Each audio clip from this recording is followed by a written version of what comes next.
Hello Vet Velters. We trust that you're keeping safe and keeping sane in these crazy times. We at the Vet Velt are going to be trying out a few new things with the podcast over the next few months to make sure we keep giving you content that provides you with value. And we're excited to offer you the first of those new things with this episode. We've had some fantastic feedback in the past about episodes where our guests discussed themes related to the running of a veterinary practice. Clearly many of you are leaders, business owners and aspiring business owners. Our goal here at the Vet Velt has always been to help you make the most of your career. And a big part of that will be how to make sure you make a decent living as a vet. So we're creating a series of regular episodes that focuses on the business of being a vet. So let's get to it.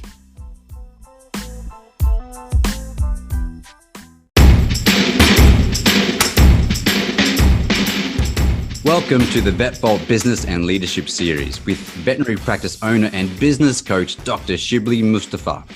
In this series, we'll explore ways to make veterinary practice sustainable and profitable. Shibly is an owner of a multi-practice group in Australia. He is actively growing his business and shares with us the same up-to-date lessons and no-excuse approach that inspires his own coaching clients. So we are so lucky to have his expertise. In our first episode of this new series, we start with the elephant in the room because it's a huge freaking elephant. COVID-19 is disrupting businesses everywhere, including veterinary practices. But is it as bad as it seems? Will it affect your business? How do we respond to it? And are there potentially things to be gained from all of this? As always, give us your feedback and let us know if you like our new business stream of episodes and what you'd like to hear more about. Please enjoy Dr. Shibly. Hey Vet Vaulters, thank you for joining us tonight. We have a special guest here and that is Dr. Shibly Mustapha. He is a good friend of mine and what we thought we would do tonight is talk a bit about COVID. So if you've been following me on social media, I've been sharing a lot about COVID, did a news interview as well around it, but my perspective has come from a large referral hospital, but I thought what we'd do is have a chat tonight and invite a guru of general practice. Dr. Shibly. So thank you for joining us, Shibly Mustapha. Thanks, Gerardo. Pleasure to be here. And then, as usual, and unfortunately, we have Hubert here with us today as well. You just can't get rid of me. Always show up. Shibly, welcome to the show, man. We're lovely to have you. I look forward to having your input into the current situation, but also further down the line, just talking business, talking about how this affects us all in business as business owners, specifically veterinary clinic owners or business owners. We'll start with a simple one. Are we in the shit? Don't want me to answer that, do you? Yeah, so my mouth just dropped, so I haven't got an answer for that. So Shibly, it's your turn. Go. All right, let me have a crack first before Gerardo tells us the truth. Are we in the shit? No, not yet. And are we going to be in the shit? I think it's a tough one to answer because at this stage, I think compared to other businesses, veterinary practices are probably the most protected at this point. Well, through COVID and beyond, obviously, we're going to be a big part of the repair that happens as well. Not just talking general practice, but animal production, and wildlife, etc. I mean, we've just come off the back of the bushfire crisis with all the unfortunate suffering koalas and other wildlife. I think that was enough to just sort of plant the seed firmly, just how important vets are to the society. I could not imagine what it would be like having vets closed. Like the health and welfare of pets, they would be dramatically affected if we weren't considered an essential service. So nobody's going to shut us down against our will, but they certainly, I don't know if you guys are on any of the practice owners social media groups and there's a lot of concern on there, and I think very justified concerns.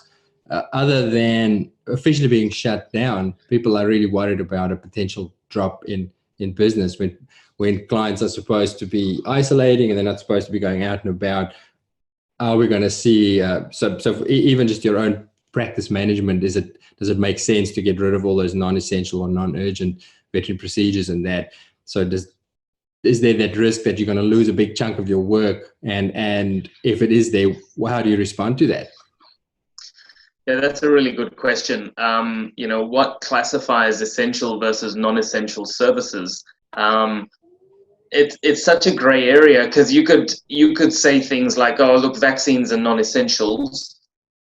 Routine health checks are non-essentials, but any GP will tell you that some of these patients we are only seeing once a year for their vaccination, and that's when you see an accumulation of pathology.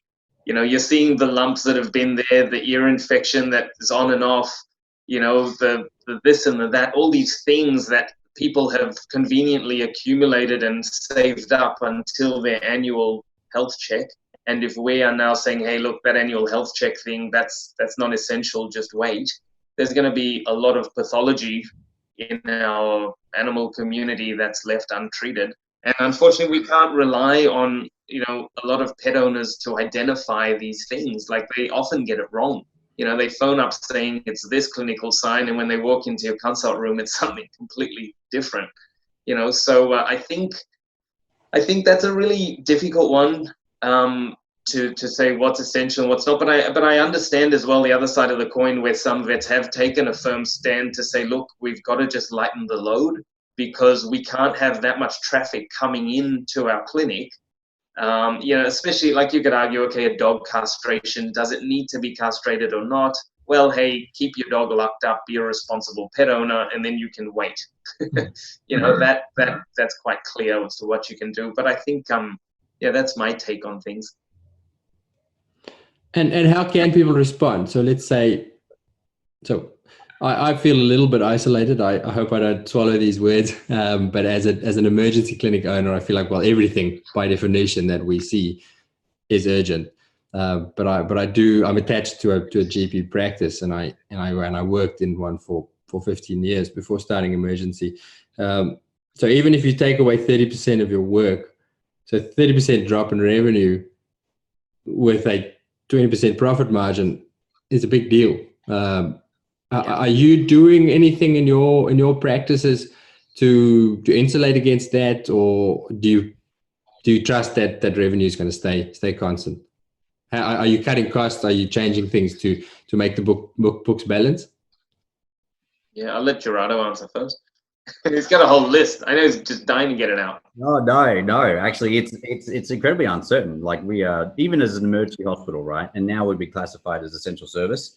So we kind of rode along the line that actually it's very unlikely that veterinarians would be considered a non-essential service, so we'd have to shut down. I essentially, we take in it kind of like almost day at a time. We're trying to balance the keeping the doors open, right, so that we're there for pet owners and for pets, reducing costs and really looking at wastage, but also redirecting any revenue or income that was going to go towards sort of further internal investment in equipment, or even external investment elsewhere, or even talking to the government and talking to banks to try to see if we can limit the outgoings with regards to interests and loan repayments and so forth, and also rental on properties where you can also apply for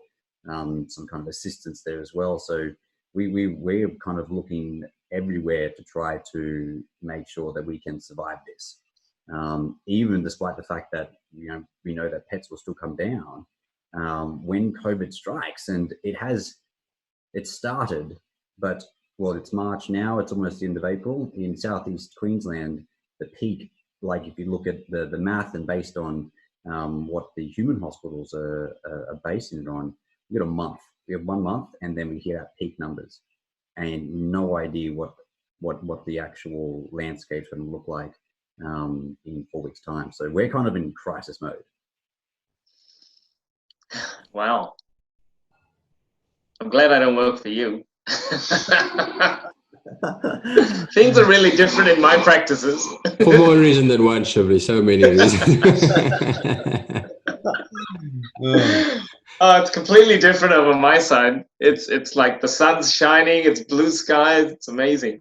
No, so in all seriousness, across the clinics, it's really interesting. I think the dynamics as well of what cracks start to show within our team members. With team members that you thought had things held together, and they've got this great composure, and they come to work strong and vibrant and positive, and we're starting to see people just kind of regress into their little shell, where they're starting to panic, and they're sort of seeing their future kind of unfolding, and all the plans that they had and everything that they were wanting to do, and that it's really challenging as a business owner when you see your team, unfortunately, when you see them going through this sort of anxiety and stress, and not like being able to give them a certain degree of certainty, a level of certainty, but not being able to give them a 6-month plan or a 1-year plan, which is what we've always done. We were able to give them that clear vision of, guys, this is where we're heading, jump on this bus and we'll all get there together. And now there's a bit of, we can say it with a lot of confidence and certainty, but they know just as well as we know that nobody knows what 1 month or 2 months away is going to look like. We honestly don't. And look, one part of it, as you've mentioned, Hubert, is it's not necessarily just that the governments, not shut us down, but ultimately when that fear, the fear psychology starts to creep into society, and people are losing jobs and running on reserves, etc., they are much less willing to go and book in the procedure or call the vet, as often as they used to in the past. I was watching something earlier today. They were looking at trends of searches online, and they were showing what people are searching for. And so, things like car sales and auctions and all those things have gone down. But what's gone up is like DIY stuff. DIY, because people have time and they're trying to save some money. And they're like, hey, I reckon I can fix my own car. Spay my own dog. Exactly. Look, hey, it's going to happen, right? I reckon I can treat my own dog. I reckon, we can dodge that trip to the vet. Now, there's two things I suppose that they're scared of. One is maybe the vet bill, but the second thing is people are just generally scared of going out. And I wish I could say everyone was scared of going out. There's still too many people who are terribly irresponsible with their social distancing. But, it's starting to creep in more and more. And I think this is a little bit of a message that I've been communicating with my teams is maybe the government hasn't shut us down, but we need to actually keep the work flowing in, because, we've got to put some funds into the piggy bank, because we don't know how long the drought's going to last for. I kind of agree there in a way that, so us as an emergency service, like we are completely like, have no control, to be honest, with regards to what work comes through. We might have an ad here or a building sign there or something like that, but no one really plans to come down to us. But for us, it's really trying to make the client feel that when they come down, that it's safe to come down, right? It's safe for them to come down in a way, because we have procedures and policies and processes in place which limit their risk to us and to them. But also, like, when they ring up, it's almost, we've got to make sure that they feel safe to say, hey, look, I'm, sooner or later, maybe in a month, 2 months time, the vast majority of the population will probably have access to someone who has COVID or has a COVID positive person in their household. So we've got to assume that these pets come from COVID. They may have COVID exposure, right? But they got to feel that it's safe for them to still come down and to come down to the hospital. Not like, oh, your pet has come from a COVID positive household, can't come down because it needs to go through like a sterilizer before it comes into the hospital. So one, it's safe for them to come down. Two, they're not going to feel ostracized or judged for, coming down despite being coming from potential risk. So what scares me, and probably all vets that don't think this is unique to emergency, So people are still going to have sick animals. I wonder if it might happen more, because I don't know if it's the same for you guys, Shibly, but certainly school holidays, we see more stuff. There's more emergencies. People are out and about more. They hang out with their pets. They do stuff. So things happen to their animals more. So I wonder if we might see a peak even in non-routine things coming in. But my worry is those people are going to come in, but they're going to come in without a job or without an income. How the hell are we going to deal with an increased number of people saying, yeah, this is my problem, I don't have any money?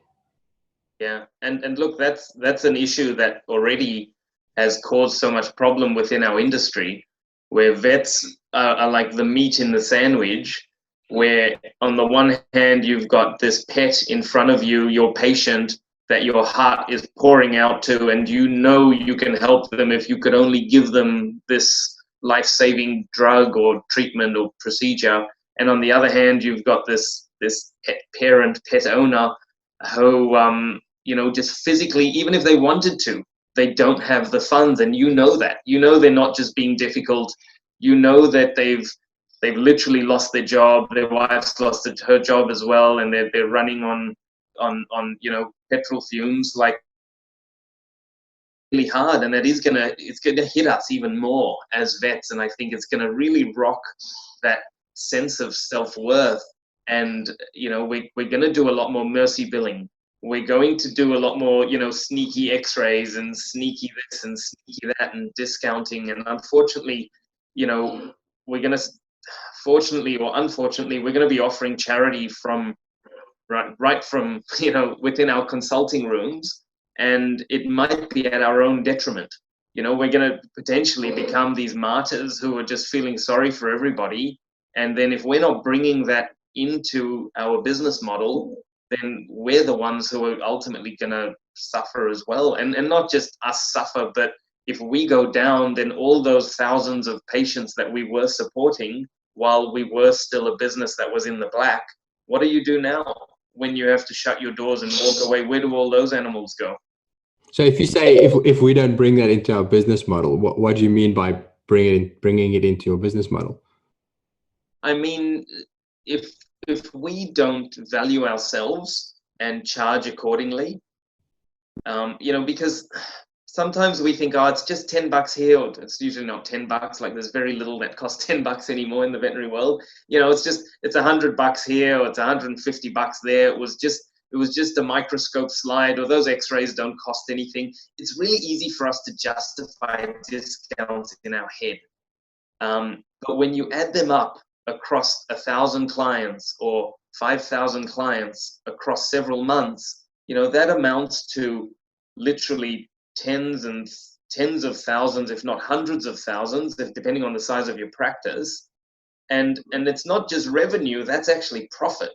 Those discounts come straight off the profit in your business. They don't come off the overall revenue. I mean, they do, but ultimately, that you could almost translate each one of those discounts into, okay, that is X amount of hours for a vet nurse, or that's X amount of consumables that we need in our clinic. And when you start looking at the numbers like that, you realize that we can't afford to do mercy billing and discounting. As much as we want to show empathy and love, we've got to show those in other ways other than financial discounting. We've got to be able to communicate that and learn the skills to be able to communicate the empathy, the love, and basically give people hugs, whether we, who knows if we'll be able to hug people. No, you're not allowed to. Don't advise people to give it out. Nobody hug their clients. Don't listen to Shibly. But ultimately, give them as much love as you can, without you going and cutting their bill in half or something crazy like that. Yeah. I got asked today, we did a Zoom meeting where, like, one thing I'm so surprised, and we'll talk about this later, about the innovation that comes through challenge, right? But we struggle to roll out software in a hospital with 130 staff, right? And then all of a sudden, through absolute need, right, we've somehow got everyone to learn how to use Zoom in like one day, right? So in this meeting today, there was probably 80 of the staff. And one of them asked, is there going to be some kind of financial relief from, for clients? And I said, look, there are finance companies out there who are actually being more lenient with their lending criteria, especially in this time. And there's one that I spoke to yesterday, and they say that they are actually going to stop all interest on the, not stop all interest, but any notifications, no interest. So for 6 months, right? But then I said, when I look at this screen, I see 80 people, right, who are relying on me and the other fellow directors to keep the doors open, right?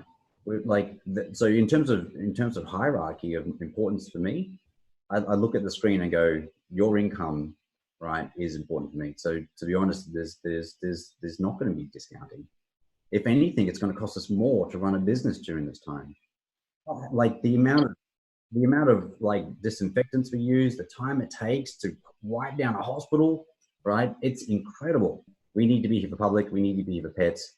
We still need to be able to support 130 people and their associated families with income. It's a good answer. Shibly, you talked earlier about seeing some of your employees not deal with the situation well, people who are generally strong and independent, and suddenly not, you can see them struggling, and you can't promise them a secure future, and you can't tell them what's going to happen. So how do you deal with it as a leader? What are you saying? How do your conversations with those staff members sound like at the moment? Yeah, look, it's an interesting one, because it really comes back to leadership. I think if you look at yourself as a leader, Hubert, or yourself, Gerardo, you've got to protect your thoughts. You've got to protect the information that you're ingesting on a daily basis. You've got to protect your environment. And you've got to have a bit of a plan for yourself, and at least a daily plan. Wake up in the morning, have a morning routine, know how your day is going to unfold, decide on what mindset you're going to have for today. Even if you can't predict what news update you're going to get at 6 p.m. tonight from Scott Morrison, it doesn't matter, because you've decided, I've got a victor mentality, and mentality, not a victim mentality. And therefore I'm going to succeed, and I'm going to get through this day no matter what. And I think ultimately, sometimes when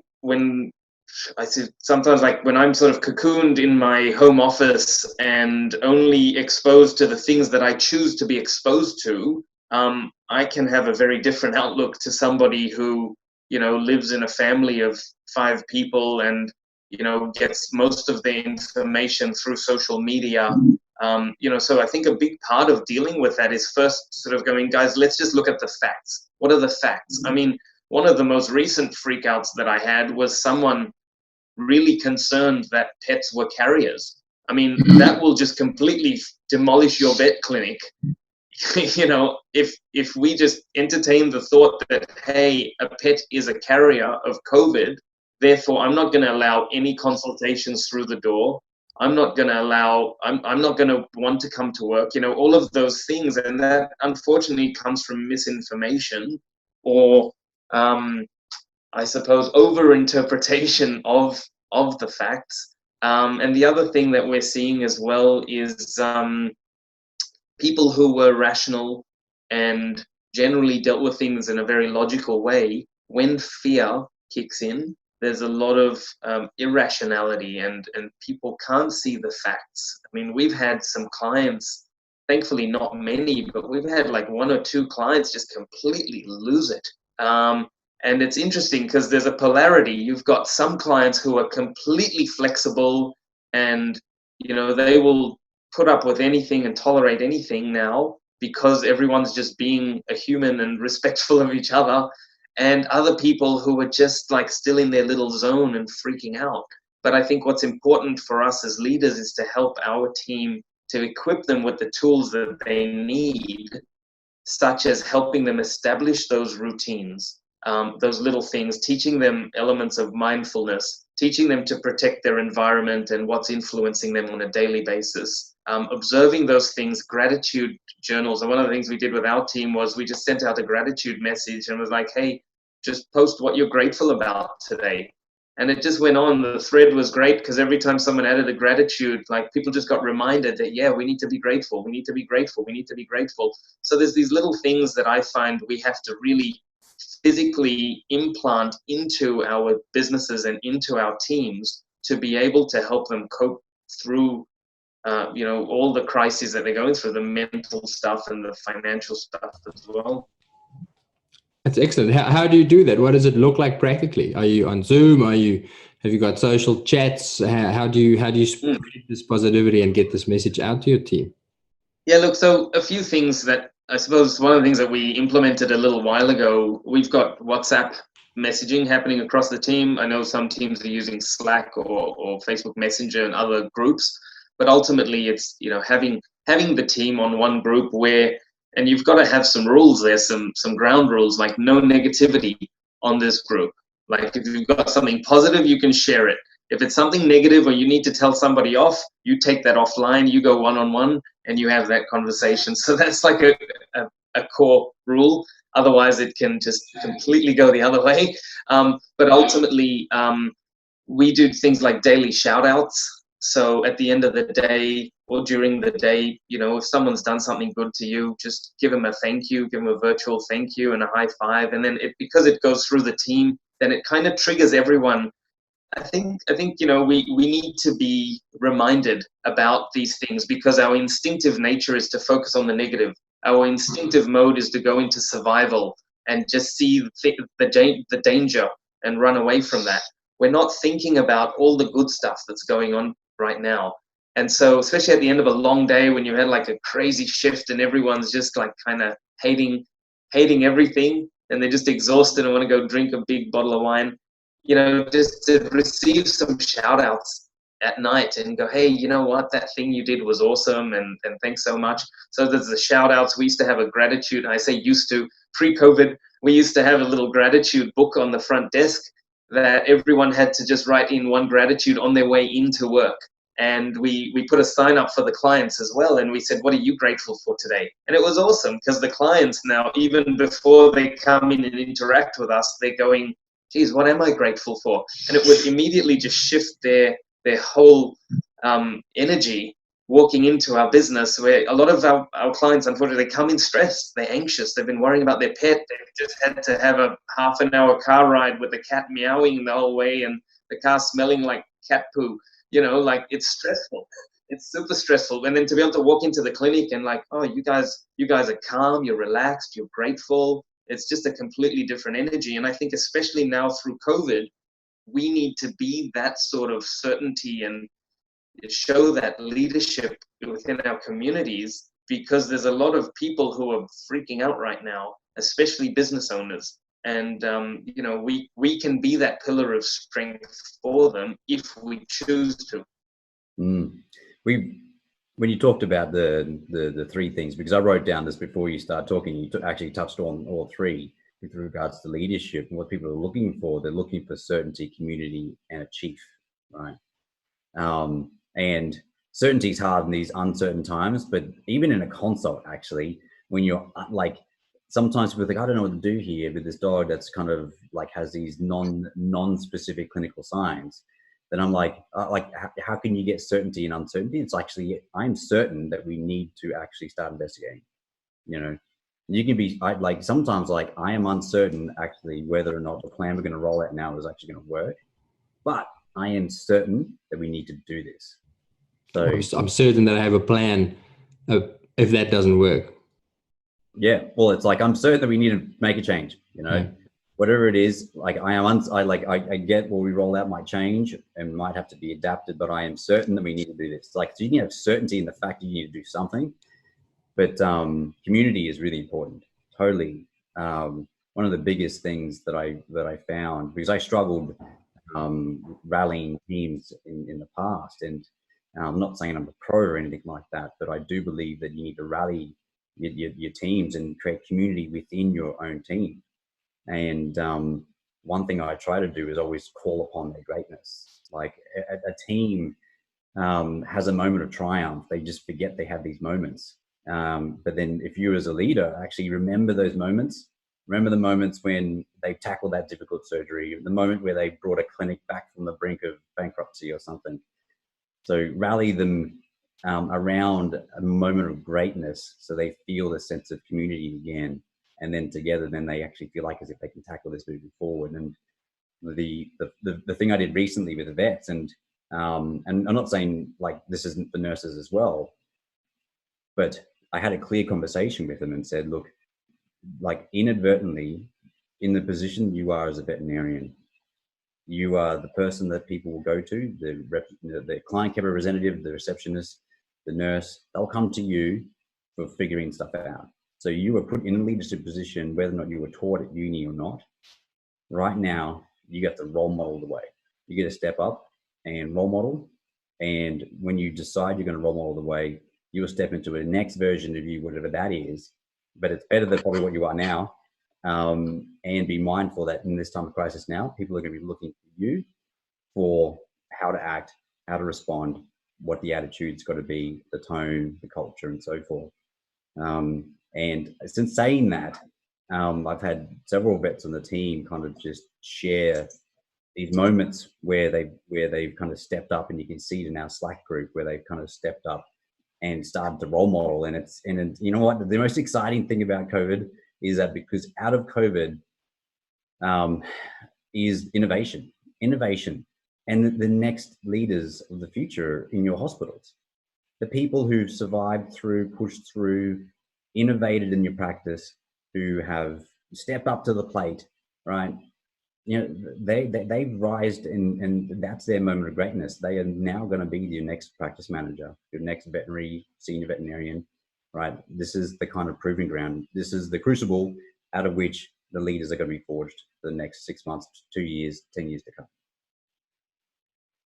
Can I add something? I just wanted to say, like, it's a really unique situation where we're isolating into these split groups as well, because most clinics run with this tiered structure where you've got the boss who's always there or the manager who's always there, and they're just always physically there, and therefore they become the go-to person. And now they're having to choose. I'm either on the A team or the B team or the C team, depending on how many teams you've got. And like we said before, Gerardo, they're all A teams, right? We don't refer to them as A, B, and C. They're just all A teams, right? But ultimately, that manager or that business owner is no longer there. And so that team in that unique little moment is going to have to just step up. And they're going to have to appoint from within their own leader or just become self-appointed leaders. And it's such a powerful thing. And there's so many cool things that are going to come out of this. Gerardo, you talked about celebrating the greatness from something they did. Guys, this time now is going to be one of those stories that we rave on about, in 6 months' time, in 2 years' time, we go, oh, geez, remember 2020, that COVID thing? Man, those were crazy times. And geez, but look how much closer we got. Like, we bonded like nobody's business, and it's so good. These sorts of things, it's hard to say it in the time of of affliction, but every single challenge you go through, and as much as we hate challenges, myself included, every single one, you turn around and you go, man, that was good for me. I so needed that. I hated it. It sucked, but I needed it. It was necessary.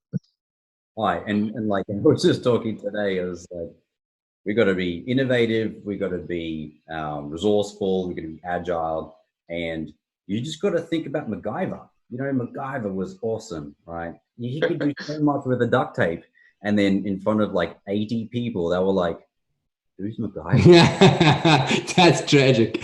Oh, and I was like, "Oh, come on, no way!" One of the older nurses was like, "People, MacGyver." Holy shit, and I was thinking of the hospital being sticky taped together with duct tape because we have no money to afford repairs. But it's the old MacGyver as well. The new MacGyver's got like way too much tech on board, yes. Right? The old MacGyver, he was the duct tape and explosives dude. He could make anything explode, man. I've got there was a saying I read the other day that I really like, and I keep going over it in my head to try and get my mind on the right track. It says, when the winds of change are blowing, most people build shelters. Some people build windmills. So what are your windmills? So we've talked about a few good things that are going to come out of it. Have you discovered any windmills, or have you got any that you got on the horizon for this? Like, this is to both of you, but Shibly, you're our guest, so you go first. I think it's interesting because we've all been like, telemedicine is probably the biggest thing that everyone's been kind of seeing as, oh yeah, the US is doing it, the UK is doing it. It's eventually it'll come here, and there's there's a few little businesses who have been running it kind of solo or with a few key players.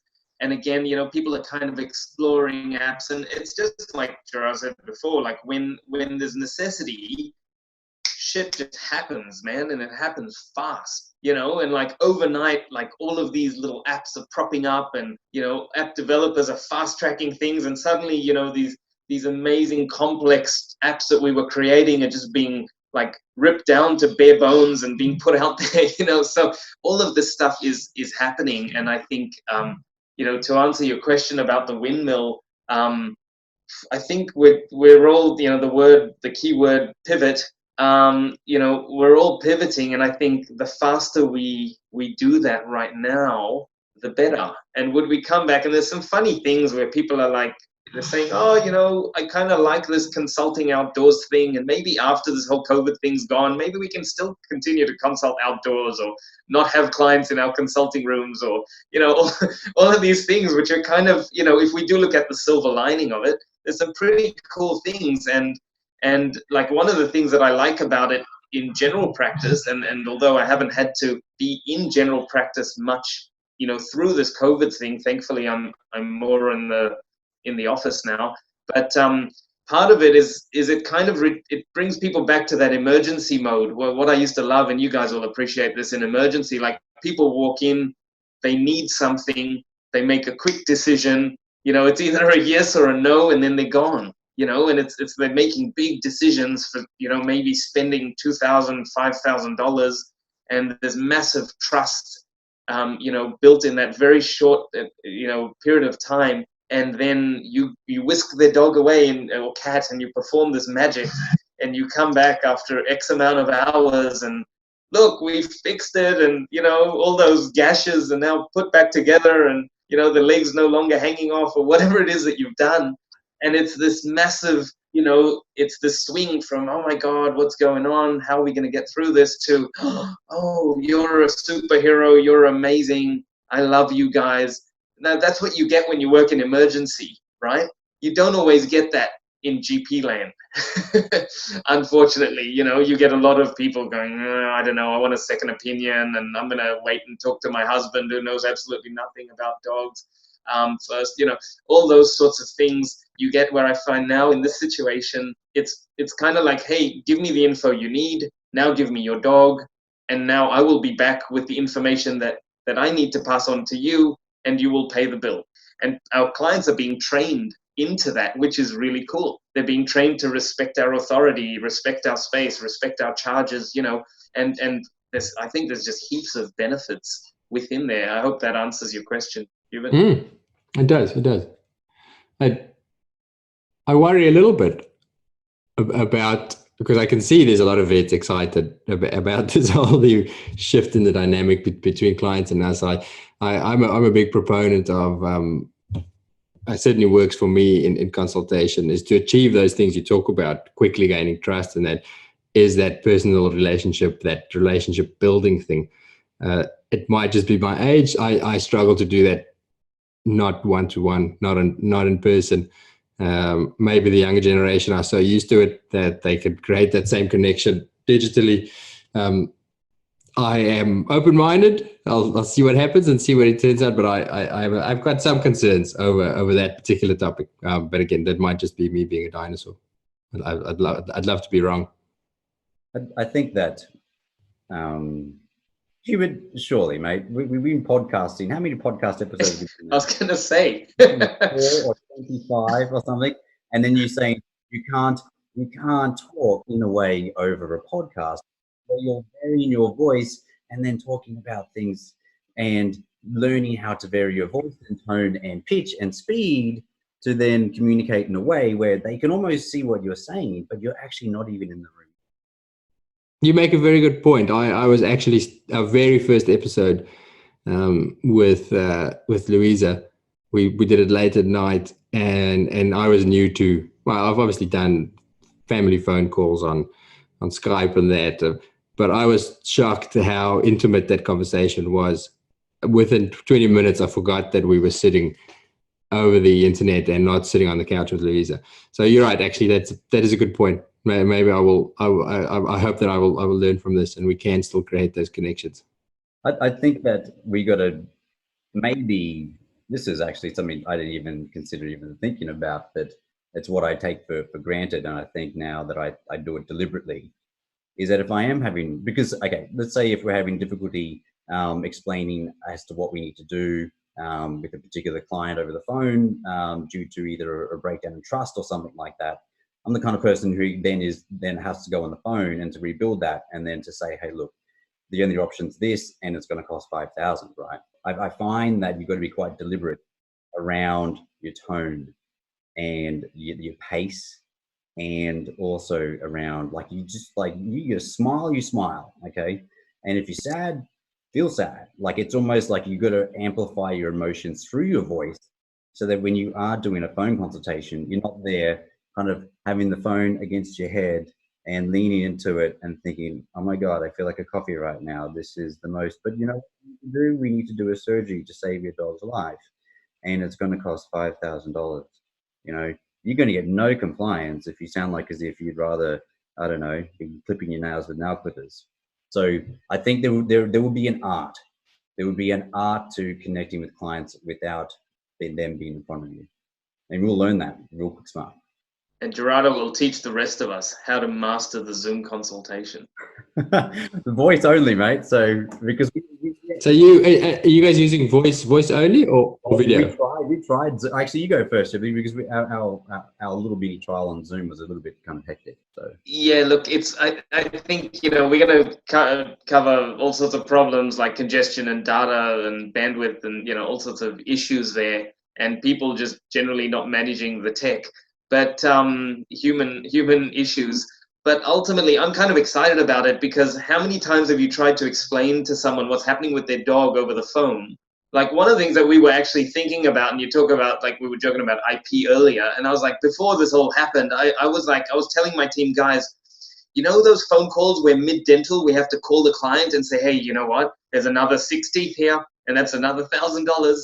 I said, instead of doing a phone call, we should start doing Zoom calls. And we should start holding the phone up and going in the dog's mouth and saying, see this? And then say, look at that x-ray. See that? And you show them right there in real time why you're asking for an extra $1,000 and why you've made this phone call right now. And people go, I get it. I can see where that's going. Instead of me just having to believe what you're saying and rely on your, as Gerardo said, less than perfect telephone communication skills, I think it'll give vets who, let's be real, we're not great communicators. You know, a lot of us would rather not have people in the room and just be alone with the animals. And I think it'll give us actually a bit of leeway and a bit more, you know, credibility and posture to be able to command that extra whatever by physically being able to show people where their money is going. Our experience with Zoom has been a little bit disheartening, actually, because I had this grand plan how we're going to do virtual consults, because I hate the word client free or no clients in the whole hospital. So, like, because the protocol came out originally, it was like client free protocol. So, no. We're not going to call it client free protocol, because it's like as if we don't want our clients. We want clients to come down. We love our clients, right? So it's called virtual consult protocol. And it was all based on Zoom. And then our practice at Perth tried it out, and there were like major issues. People were just like, that's too hard, because you click here and wants me to download an app, and no. So that was like, okay, WhatsApp video. You happy with WhatsApp video? Yeah, or you happy for FaceTime? Yeah. So they're used to tech, but I think it's going to change. Like the more people start using Zoom, it'll be easier and easier and easier, or whatever. It sounds like as if we're promoting Zoom. Yeah. Has anybody bought shares in Zoom? Not yet, but we bloody well should.